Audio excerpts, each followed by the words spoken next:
အဲ့တော့ teacher တို့ number 14 ပုံစာလေးကိုကြည့်ရအောင် number 14မှာဆိုလို့ရှိရင် teacher တို့ကိုပုံလေးပေးထားတယ်ပုံမှာ teacher တို့ပေးထားချက်လေးထည့်ကြည့်အောင်เนาะ AF နဲ့ EF နဲ့ကညီတယ်တဲ့ဒါဆိုဒီ AF ဆိုတဲ့အနား EF လေးနဲ့ညီတယ်နောက်တစ်ခုကကျတော့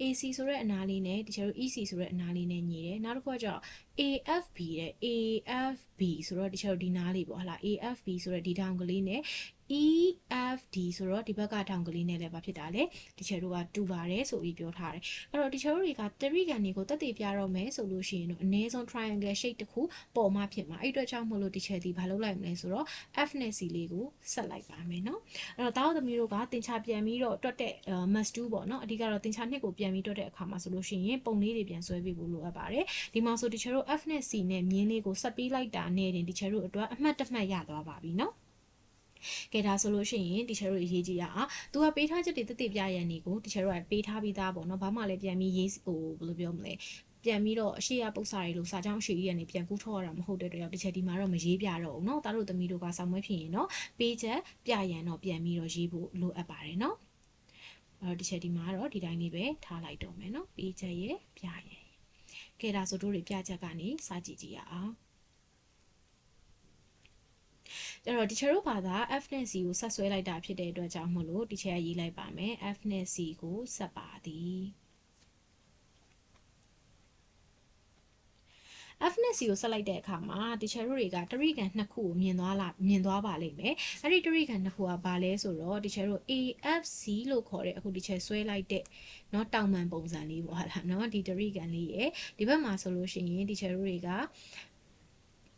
EF C ဆိုရဲ teacher တို့နောက်ထပ်တရိကန်လေးတစ်ခုကိုတားတို့သမီးတို့ခွဲပြီးတော့မြင်သွားမယ်လို့ teacher ထင်ပါတယ်ဒါဆို teacher အဲ့ဒီတရိကန်နှစ်ခုကိုရေးလိုက်ပါမယ်တရိကန် AFC နဲ့တရိကန်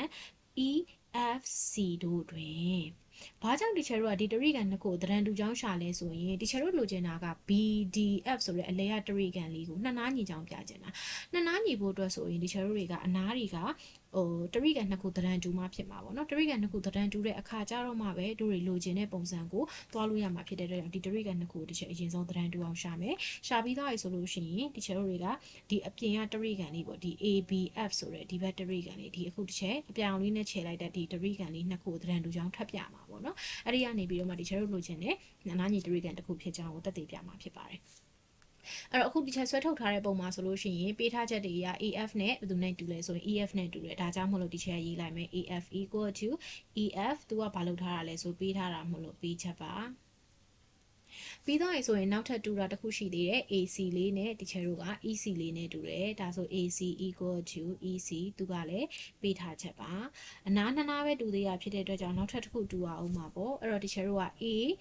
ဘယ်ထောင်လေးနဲ့တူသေးလဲထောင်ကြီးတူသေးလားထောင်မတူတော့ဘူးเนาะဒါဆိုဘယ်ထောင်တူနေရလဲ teacher တို့ CF နဲ့ CF နဲ့နှစ်ခုဒီဘုံအနားမဟုတ်ဘူးလားเนาะတရိကန်နှစ်ခုလုံးမှာပါနေတာဖြစ်တဲ့အတွက်ကြောင့်ဘုံအနာဒါဆိုရင် teacher တို့အနာသုံးနာတူသွားပြီဖြစ်တဲ့အတွက်ကြောင့်ဒီတရိကန်နှစ်ခုဒီ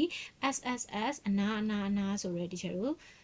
တက်တည်ပြချက်တစ်ခုနဲ့သွားပြီးတော့ညီပါပြီဒါကြောင့်မလို့ဒီတရိကန်နှစ်ခုဒီ teacher တို့ဘာဖြစ်သွားပြီလဲဆိုရင်ထပ်တူညီသွားပါပြီအဲ့တော့ SSS ဆိုရဲteacher တို့ရဲ့ထပ်တူညီတရန်စီးမြင့်အရာတို့တွေကဘာဖြစ်သွားရလဲဆိုရင်ထပ်တူညီသွားပြီအဲ့တော့ဒီတရိကန်တရန်တူသွားပြီဖြစ်တဲ့အတွက်ကြောင့်မလို့နောက်ထပ်တရိကန်တစ်ခု teacher တို့တွေကြည့်ကြည့်ရအောင်အဲ့တော့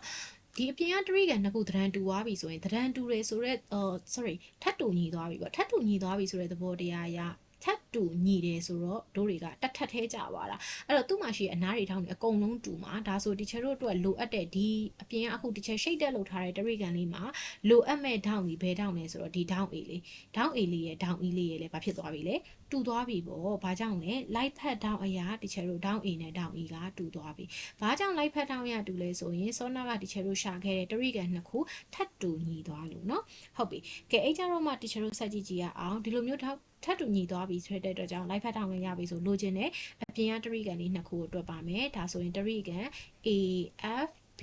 နဲ့တရိကန် EFD တို့တွင်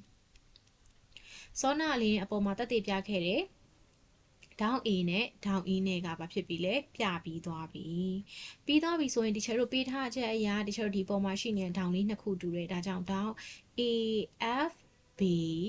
equal down EFD သူကကြတော့ဘာလဲဆိုရင်ပေးချက်အဲ့တော့ဒေါင်း2000တူသွားပြီဘာတူသေးလဲဒီချယ်တို့က AF လေးနဲ့ EF လေးနဲ့တူသေးတယ်เนาะသူပေးထားပြီးသားဒီကောင်ကလည်းပေးချက်ဒါဆိုရင်ဒီချယ်တို့က2000တနာတူသွားပြီဖြစ်တဲ့အတွက်ကြောင့်မလို့ဒီချယ်တို့ဘာနီးအရာညီသွားပြီလဲဆိုလို့ရှိရင်အဲ့တော့2000တနာဖြစ်တဲ့အတွက်ကြောင့် ASA နီးအရာဒီချယ်တို့တွေဒီထပ်တူညီသွားပြီပေါ့နော်အဲ့တော့တရိကန် AFB ဒီချယ်တို့က congruent triangle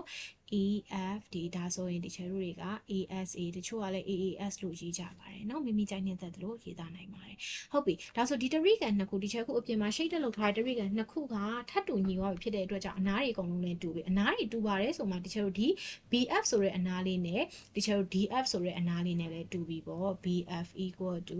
DF ဘာကြောင့်တူတာလဲ like ဖတ်အနာအဲ့တော့ဒီတရိကန်ရဲ့ဘေးဘက်အနားနှစ်ခုတူပြီဖြစ်တဲ့အတွက်ကြောင့်ဒီတရိကန်လေးဒီဘာဖြစ်သွားပြီလဲနှစ်နားညီတရိကန်ဖြစ်သွားပြီလေเนาะဒါကြောင့် triangle BDF ဒီနှစ်နားညီတရိကန်ဖြစ်ပါသည်အဲ့တော့ဒီချက်ဒါလေးရေးလိုက်ပါမယ်နှစ်နားညီတရိကန်တစ်ခုဖြစ်ပါသည်ဒါလေးပြန်ရေးပြဖို့မမေ့နဲ့เนาะအခုဒီချက်ရေးလိုက်တဲ့ triangle BDF ဒီနှစ်နားညီတရိကန်တစ်ခုဖြစ်သည်ဆိုတဲ့စာကြောင်းလေးရေးလို့ရှိရင်လည်းတားတို့သမီးတို့တမှတ်တိတိရမှာเนาะအဲ့တော့ပုံမှာဆိုလို့ရှိရင်လည်း F နဲ့ C နဲ့ဆက်တာအောင်မမေ့နဲ့နောက်ဆုံးမှာလည်းဒီချက်တို့ကဖြစ်ကြောင်းပြပြီးတဲ့အခါမှာဖြစ်ပါတယ်ဆိုပြီးရေးဖို့မမေ့ဖို့လိုအပ်ပါတယ်တားတို့သမီးတို့ grade 9စာမေးပွဲကြီးကိုအောင်မြင်စွာဖြေဆိုနိုင်မယ်လို့ဒီချက်ယုံကြည်ပါတယ်